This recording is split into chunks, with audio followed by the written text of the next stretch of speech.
All right, good evening, everyone. Thank you for coming. We'll go ahead and get started if you could take your seats.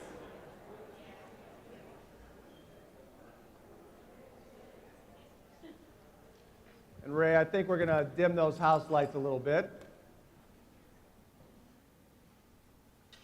Well, thanks, everyone, for being here tonight. I am Dr. Cameron Ryber, the superintendent at Strongsville City Schools, and we are at the annual State of the Schools event, and my role today is really the opening act. We are here we're trying something new this year. We're having a student and staff exhibition of the great work that we're doing across the school district. So my role today is to share some updates, give some context to the work that we're doing to drive forward to be an innovative school district, and then we're going to turn it over to the real superstars of this school district, our students and our staff, to share some highlights about the great work that's going on around the school district. You know, I've been superintendent here. This is my 9th year as superintendent. And one of the things that I realized was never on the job description or nothing that was ever shared as I started, but one of the things that I've realized over the years is that a skill that I need to be a good superintendent is I have to be great at telling the story of our school district. And so as I go around and talk to different groups or have State of the Schools events, I share different stories. And if we think about the elements of the stories, we always have a character, right? And the main character for us as a school district is our students. And usually that character in the story faces some sort of adversity, some sort of challenge that we get through. But through that challenge, there's a guide, there's a plan, there's a force to move forward to ultimately get to the reward, the surprise ending, the great accomplishment at the end.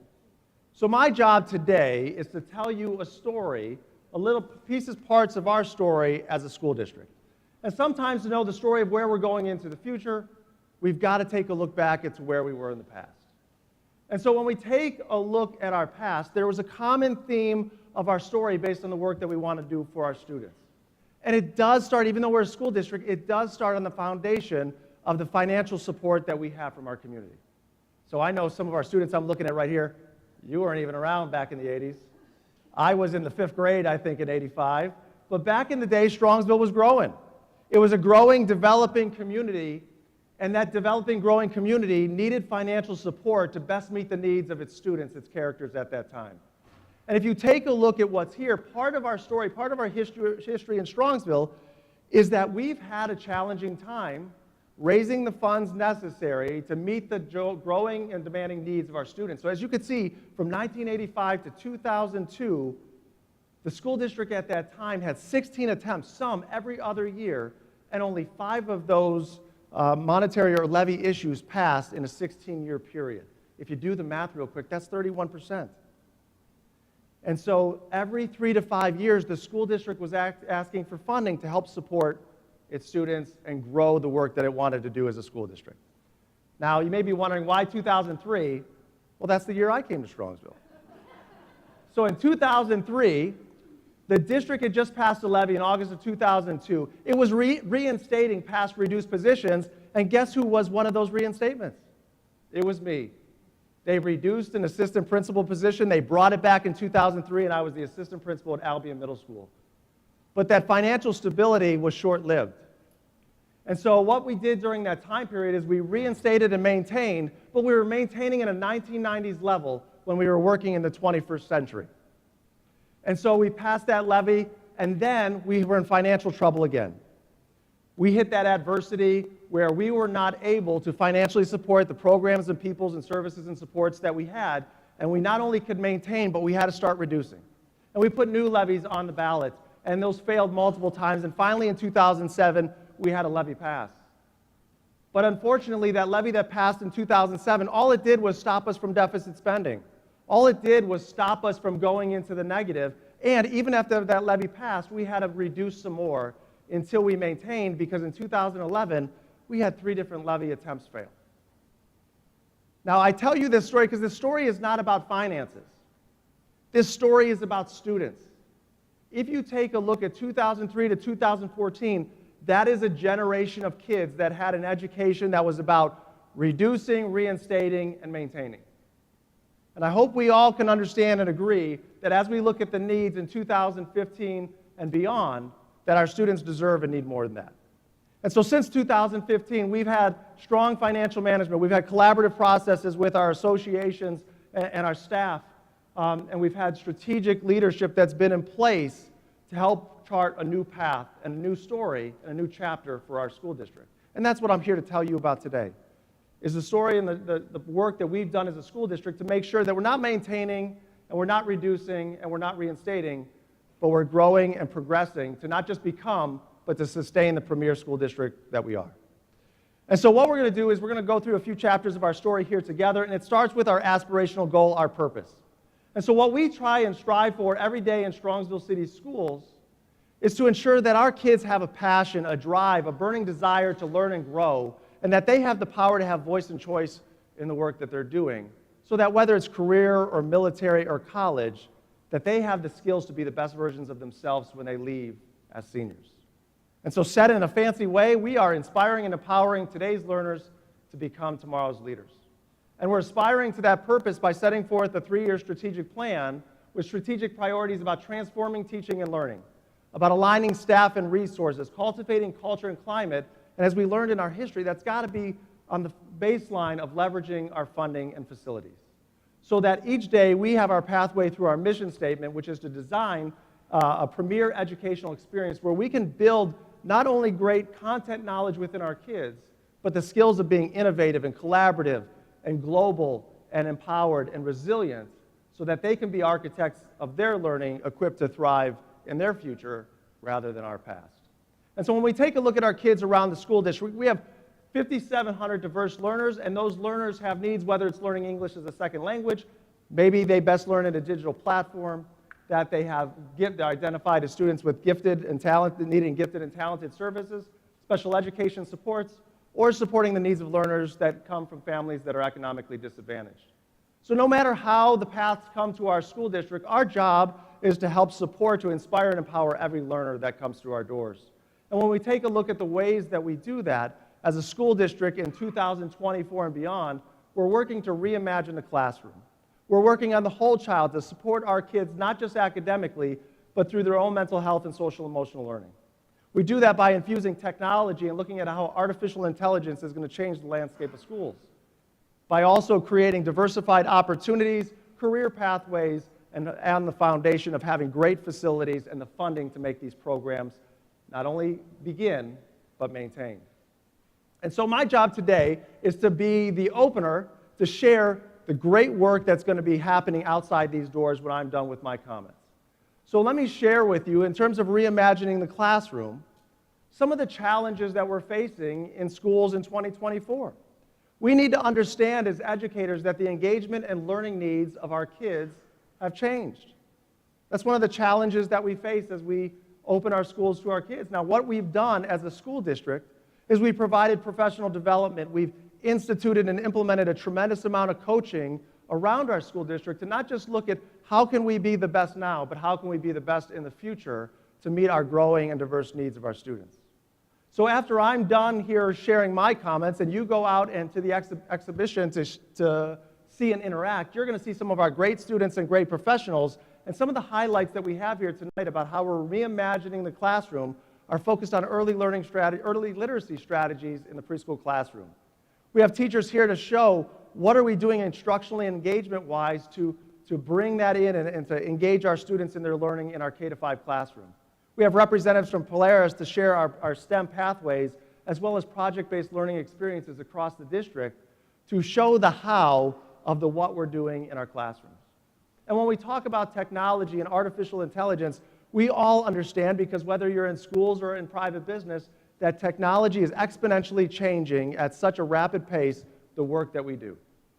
And so rather than sit back and wonder how are we going to address this, we've developed a meaningful infrastructure within our school district, providing every student with a Chromebook, with tech coaches to help support our adults in developing their knowledge of fundamental programs. So technology is just not a nice to have or a cool tool or a cool device, but it's meaningfully integrated to inspire and empower the learning of our students. So as you leave here and go and visit the exhibition, you may want to check out some of the tech integration that's happening in our elementary schools as well as some of our coding programs. We've got a station set up for esports. I'm not into esports, but we've got a great team that is, and you can learn a few things by the setup, and I think we even have it set up where you can interact and be a part of that. So it'll be a great experience for all of you, as well as we are doing a live podcast as part of some of our students that are in that group today. So we encourage you to check that out. And finally, in terms of career pathways, whether it's going from high school to work, or high school to military to work, or high school to college to work, we want to provide career pathway experiences for our students while they're still in our school district, and that's why we've developed specific career exploration pathway programs. We've had teacher collaboration with our business partners, and you could see firsthand not only our career exploration program students that are here and our teacher that's here, our family consumer science options, as well as other career pathway courses in the middle school. Not only are we investing in our students in those areas, but as you can see, we are also investing in our students by expanding our course offerings. So take a chance or take a minute to go and check out some of the work that's happening out there. Mr. Jenkins is going to be out there. He oversees our drama program, but he's also a key English teacher that's helped bring our speech and communications course off the ground, as well as a teacher that will be highlighting some of the digital art that we have. We have a couple of our literacy coaches here tonight to share the great work that we're doing in our elementary schools through the science of reading, as well as media specialists and other teachers to look at how we're integrating maker spaces throughout our school district. Not only have we invested in programs, but we've invested in people to help support our students, whatever their needs may be, and you can see a long list here. But some of the folks that are with me here tonight to share and showcase the work that they're doing are English language teachers and sharing how they've integrated technology to support our students that are learning English for the first time. We have a secondary math coach that's here that'll show how her work with the math department to reimagine how we teach math at the secondary level and the impact that it's having on our students. And then finally, as I shared, we've got coaches that are here to share what we're doing in reading or see the benefits of what they're doing through our project-based learning experiences. So beyond reimagining the classroom and integrating technology and building career pathways, we also are working to support the mental health and social emotional learning needs of our students. Our young people, as we can all attest, are growing up in a world that's different than the one we did. And the mental health and social emotional skills and needs they have to develop are significant, and as a school district, we are here to support. And so we supported that by a continuum of supports, whether it be through our PBIS, or Positive Behavior and Intervention Supports Program, our Model Mustang program, whether it be whole group, class, or small group counseling, as well as partnering with local mental health experts to provide those services to our students. So if you want to learn more about those programs and offerings and supports that we have available, we have a station that's set up for you to engage with our counselors and mental health professionals to see exactly what's happening in our classrooms and with our students. And finally, our kids need diversified opportunities inside the classroom as well as outside. And so we've worked hard to exponentially increase the number of offerings that we have for our students. And so we have, as you could read here, we have the esports, as we've talked about, Unified Sports, which is a program to support same-age peers and students with disabilities and engaging in a variety of sports activities. We've increased intramurals and music opportunities from athletic opportunities to outside of clubs and activities and non-athletic and music club activities to bring students' interest to life here in the high school, and you could see by the quantity that we've done that recently. So some of the things that are out there that you could see and interact and talk with firsthand is you can learn more about our K-5 visual arts program. You can learn about a variety of extracurricular opportunities we have across the high school, what our media specialists are offering through our media centers, our brand new intramural program that started a year ago that's a huge success here, as well as what's going on in our theater department and the drama courses that are providing these great experiences for our students. And so it's not just been in the academic realm that we've put a lot of effort and work into, but also in our athletics, whether it be supporting the budget of athletics, increasing our coaching level, increasing new athletic opportunities, but we also hired a new assistant athletic director. Now, the reason I highlight that one is because when you hire a new position, you're able to create new programs and ideas, and tonight we have a couple of those to highlight when you go around. You could see and interact and learn about our intramural program, as well as the vast athletic opportunities that we have, and maybe learn about the work that we're doing to support the mental health of our athletes based on some programs that the athletic boosters and the athletic department have partnered with. In addition, I'd be remiss if we didn't mention the safety aspects. I know our chief of police is here, as well as other safety forces tonight in the fire department, but we've partnered with them for many years, and whether it be SROs in our buildings, to the different devices and safety protocols that are there. Chief and I met recently, and we could say without a doubt we have done everything possible that we can to ensure that our main priority is fulfilled, which is the safety and security of all of our students here in the district. And so one of the things as we talk about how we've invested in the school district, we hear in the community once in a while is, hey, bear with me, students, this is not going to get exciting for you, okay? So what we talk about is, why does the district have this cash balance? Why are they treating this cash balance like a savings account? And hopefully, as we've seen, we're not treating it as a savings account. First of all, and I'll talk about it a little later when we get into more of the finances, is that we need to first understand that as a school district, when you pass a levy, revenue stays relatively flat as expenses increase. So that is not really a savings account. It's not a rainy day fund that we have just in case. It's actually a very specific and purposeful way to have revenue to make a levy cycle last so that we don't repeat some of the challenges we've had in the past, and I'll talk more details about that here shortly. But hopefully you can see through all the programs, services, and supports and staff we've put into place recently that we do invest. We do not treat it as a savings account. And over the last few years, we've invested approximately $2.5 million more a year that's gone directly back to supporting our kids, their programs, and their needs. And we've also done another roughly $500,000 of one-time investments into the district. And so why do we think that's prudent? Why do we think that amount works? Is because as we've learned, we don't want to repeat the lessons learned in the past of reinstating too much, reinvesting all at once, and then financially we can't sustain it. So we've been able to sustain, for the last 17 years, more programs and services and supports with only having to go to the community for new funding once. And so one of the great programs that we have invested in and supported is our band program. Over the years, we have invested into instrument replacement, we've invested into marching band drums, and what better to show the investment into this specific group of students than invite our phenomenal high school jazz ensemble to the stage to share a few numbers and their talents with us.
So before you leave the stage, a couple shout outs to this. You guys were phenomenal. Let's give them another round of applause.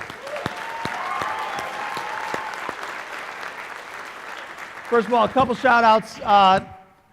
This group right here was done for many years as a voluntary group by the band director, and this is one of the new contracts that we put forth to support it and officially recognize it as a district and reinvest back into the school district, and obviously that's money well spent. The other thing that I would say is, was it last week we were down at Columbus for the OMEA. Mr. King and the Wind Ensemble performed as a featured group, the first time in 40 years that they've been featured down in Columbus as a performance group, so that's phenomenal. And I just got to tell me your name again. Jamil. So I found out earlier today, so I used to play trumpet years ago. You were way better than I was back then. You were phenomenal. And you guys all did a great job, but I heard Jamil, so there's this thing in music where you go to contests, right? You go to contests and you pick different pieces and you perform, and a superior rating is what you're hoping to get. And so I did a few contests in my day, and I got a few superior ratings, but I did it on the trumpet. This young man, what I heard is 7 superior ratings on 5 different instruments. Isn't that crazy?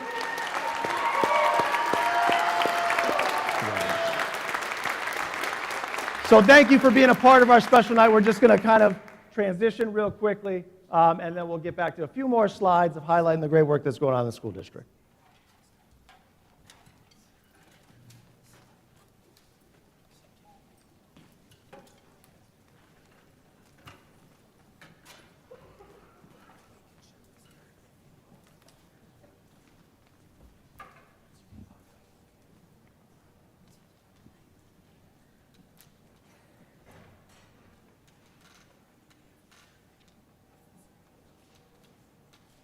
So if you remember back to that first slide, we had a variety of areas we wanted to talk about where we're really placing our focus as a school district.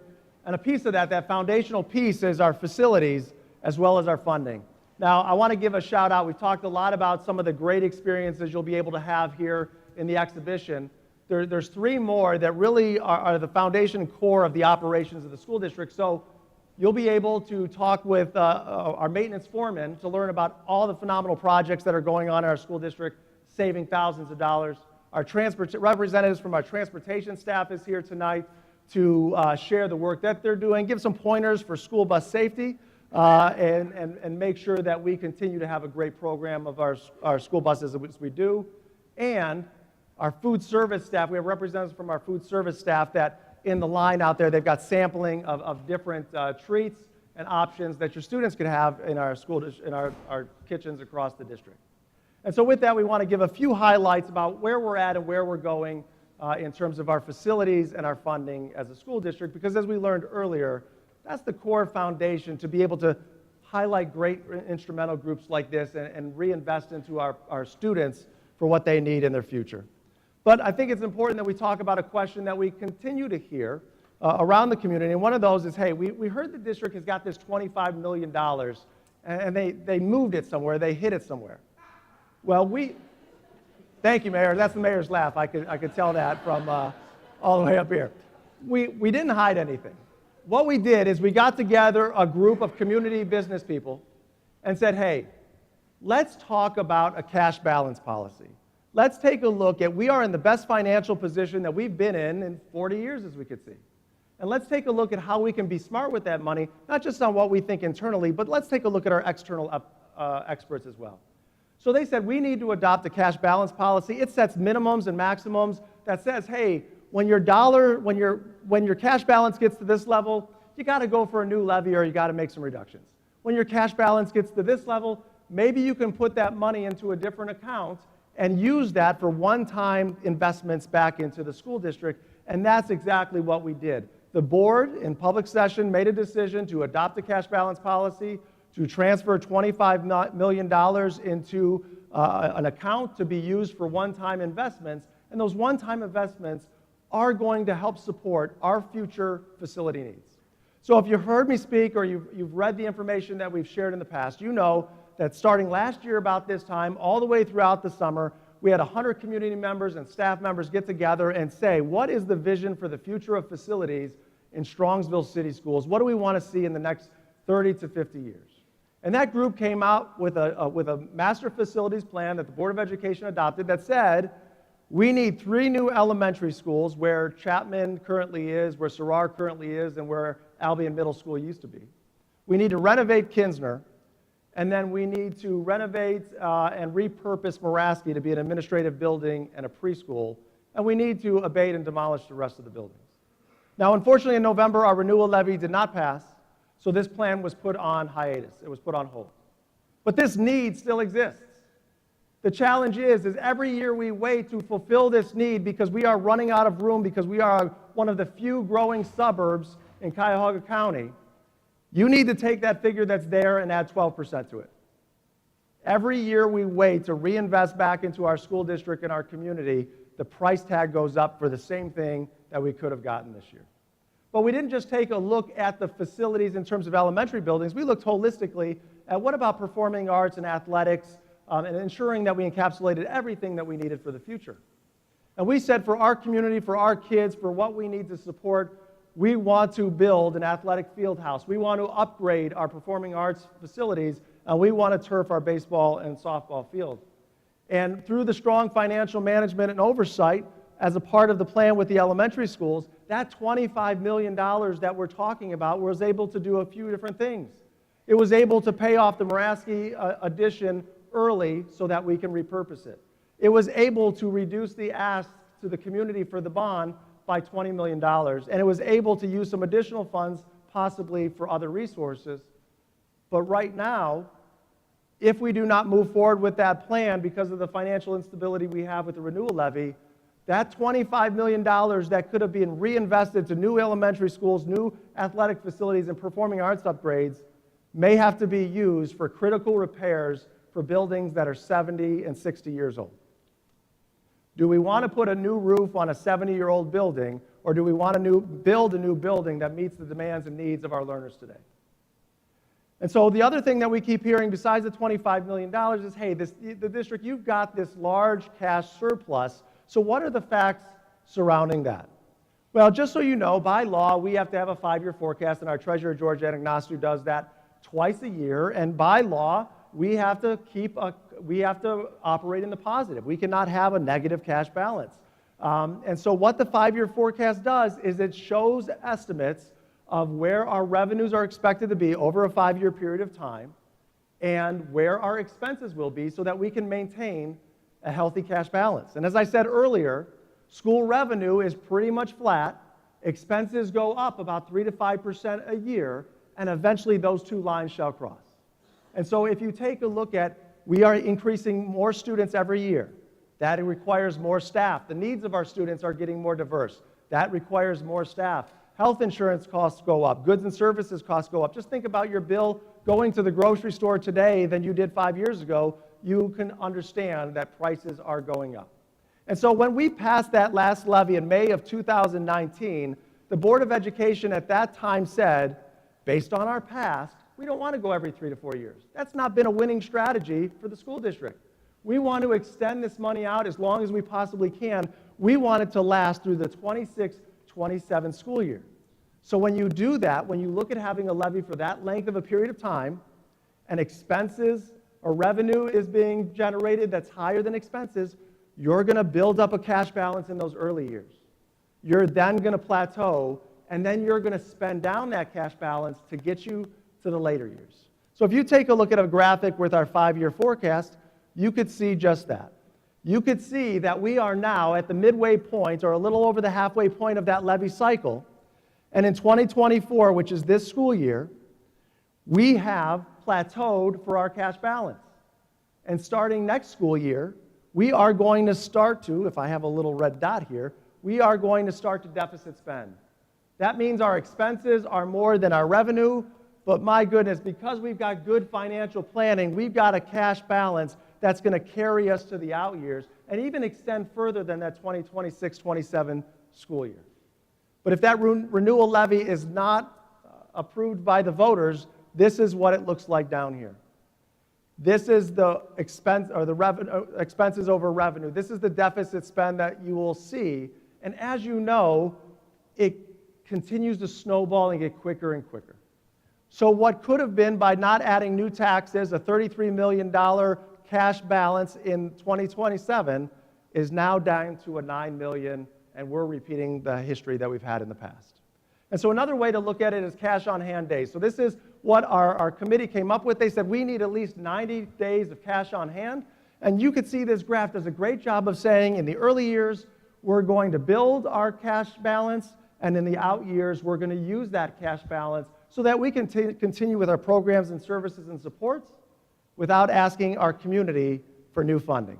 Now, some people have said, well, hey, if you have that cash balance, why don't you cut the renewal levy in half? And as you can see by these graphs, the green are what it is fully implemented, the yellow is what it's in half. All we're doing is speeding up the amount of time that we would need to ask the community for money, and we'd have to ask for more. And so that's why the board has approved a renewal levy, issue 25, that's going to be on the March 19th, 2024 ballot, that just continues the same level of funding that we have now. It generates almost $10 million of revenue for the district to provide the great programs and services that we have for our kids without adding new taxes to your tax bill. And so whether we need this or not, or should we ask our taxpayers for funding when we need it, we've got to remember that, as I said, if it's not continued, we're going to have to come back sooner with a greater amount. We have to remember our history. Our history says that our community supports our levies with a 29% approval rate, and so we've listened to our community and have had a longer duration between levy requests. And so, as some of you may know, I don't live in Strongsville, I live in another community. And that community is Medina. And Medina is about 2 years ahead of where Strongsville is. Medina right now, whether they have a levy on the March ballot, and whether that levy passes or not, they are going to implement an $8 to $10 million cut, because they are too far into the deficit spend to slow it down and continue to maintain the services. So let's take a lesson from one of our great neighbors a couple communities south, and let's learn from that, and let's do what we possibly can to ensure that we can continue on in the path that we're going down. And so what we believe as a school district, that we provide a great value and a premier educational experience. And we do that in a variety of ways. First of all, we ensure that we're investing in our students, and you can see this graph demonstrates the per pupil expenditure to comparable districts, and we're not at the top, we're not at the bottom, we're right in the middle, and I would say that's a great value. And if you take a look at where Strongsville sits in all of Cuyahoga County, we rank 26th out of 31 communities in terms of our levied school taxes on the community. That means if I take my house in Strongsville and move it to 25 other suburbs in Cuyahoga County, that same house, you are going to pay more in taxes than you do in Strongsville. 81% of suburbs are paying more taxes on the same value of house than you do in Strongsville, and I think that's a great value. And besides what we're saying internally, we've shared this, and just to commend George Anagnoscu, our treasurer's department, and all of our staff and administrators that do this work.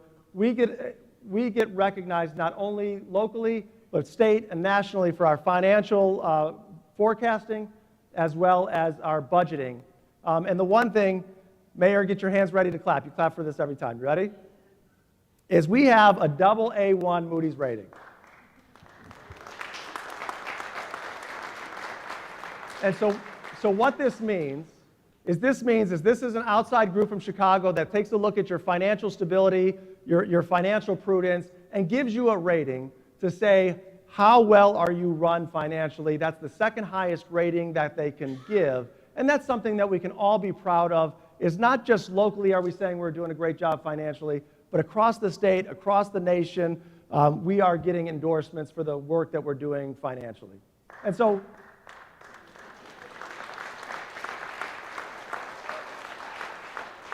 you know, and this is something, if you leave here and you take one talking point to share with your neighbors, your friends, your colleagues, the community, this is one that I would share. You know, we were at a board meeting recently, and one of our community members shared the idea of, hey, why don't you give a rebate? And we shared that, hey, legally we can't give a rebate as a school district, but if you think about the concept, a rebate is, hey, we're going to give a one-time payback to somebody for what they did.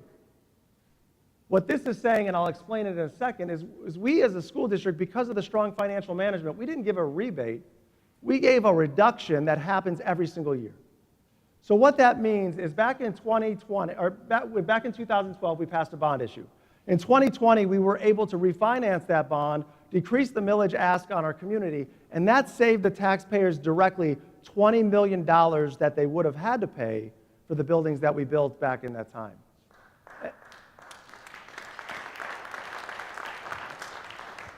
And so if you take a look at what that means, we pay taxes on what is called the effective rate, so that middle column.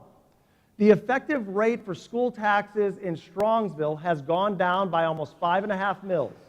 So that means if you compare your tax bill in 2020 to your tax bill in 2024 per $100,000 of valuation, every Strongsville taxpayer is paying $165 less in 2024 than they were in 2020. And now that's something to clap about and be proud about. And so what I would like to do is to share not just the numbers and the finances, but how this financial stability and prudence helps us to support our learners across the entire district.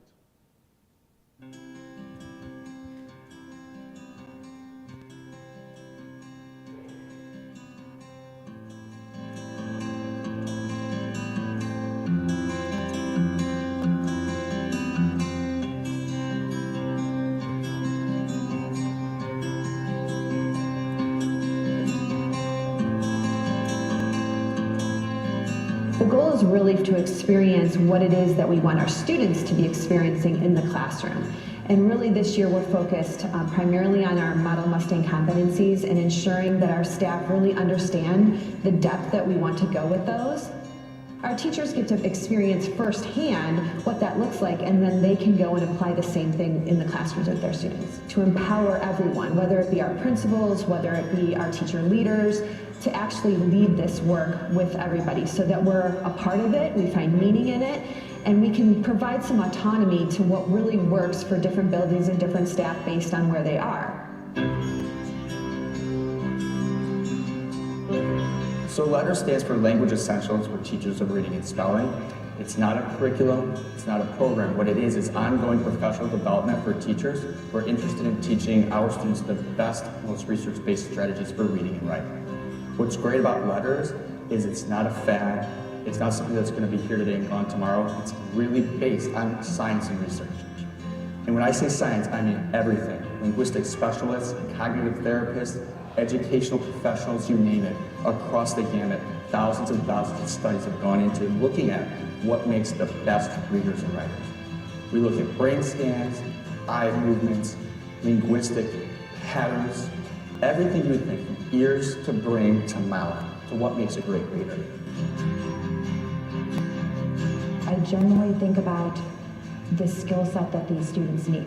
And I know that me, along with my colleagues, we complain a lot. I don't want to say complain, but we discuss a lot about the things that students are lacking. And every single time it doesn't come back to lacking content. It's lacking the skill set. They can't problem solve. Then when they get something wrong, they don't know what to do. So to be honest with you, like I said, for somebody who's so content driven, these skill sets are probably more important. And so now I'm approaching things different, in my classroom. I approach things and look at what's the big picture idea. And at the end of the day, yeah, is it important that they could do the content? Yes. But it's just as important that they have that skill set of, like I said, knowing that, hey, if I get something wrong, I can redo it again, and they don't have a problem with that. I would rather build that in them because that's going to carry them a lifetime. So I started in the classroom. I taught second grade. I taught second grade for about 8 years, and back in the day, thought I was a great teacher, doing all the things the right way. Did guided reading groups with level books, and as I became a literacy coach and we got a little bit more of an understanding through the process when we were working with the state on what does the continuum of literacy really look like and how can we better support our kids from the simple view of reading, starting with phonemic awareness, with word decoding. And I realized along the way that I really wasn't doing it the right way. And so we had a lot of time spent in letters training at that time when I was a literacy coach, and just learning the progression of how we should really be teaching our kids how to read. And it really just helps us to make sure that we are individualizing our instruction and giving the kids the best support possible. It's giving us those tools to come back to the classroom and like immediately start the next week doing something new with students. To me, empower means you're confident to do something and it's powering you to get through something. It helps you learn by what you need to do and what you want to do. Empowered means that you have the control of your learning. One time when I was empowered, we had a book and we made it by ourselves, so I picked what was right for me. To me, being resilient means like if say like you mess up, you don't just quit. You just keep going and keep working, because if you fail, you can learn from that and you have a better chance to succeed if you keep going. Instead of just learning, you also get to know people better and work together. And that can help because you might not know something on your own, and you can have other people to guide you. Are they even making the sounds correctly to then set them up for success at the word level, at the sentence level? And it's really just that rocket from here, right? We build it right, and then it can take off. It means that you have control of your learning, and when you have choices, you can choose what's best for you.